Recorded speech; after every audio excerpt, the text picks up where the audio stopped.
এইমাত্র যেই আমলটা আপনাদেরকে দিয়ে করাইলাম, একেবারে সহজ একটা আমল করাইলাম, যে আমলটা আপনারা বলার সাথে সাথেই সবাই করতে পারছেন, কোনো কঠিন আমল না। তো এই আমলটা যে কতটুকু পাওয়ারফুল, মাওলা পাকের পবিত্র কোরআনের মুজিজা আপনারাই সাক্ষী। তো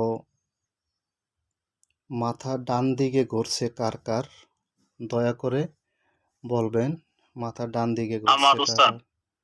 আচ্ছা আচ্ছা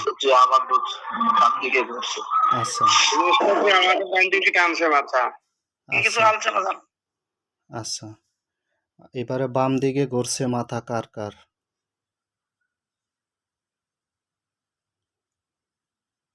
বাম দিকে ঘুরছে কারো? সাদাত হোসেন সাহেবের বাম দিকে ঘুরছে না ডাইন দিকে? বাম দিকে। আচ্ছা, আর কারো বাম দিকে ঘুরছে?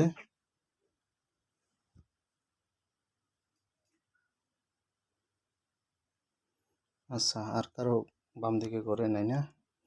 তাহলে আপনাদের বেশি সংখ্যক লোকেরই ডাইন দিকে ঘুরছে, আর অল্প সাদাত হোসেন সাহেবের শুধু বাম দিকে ঘুরছে।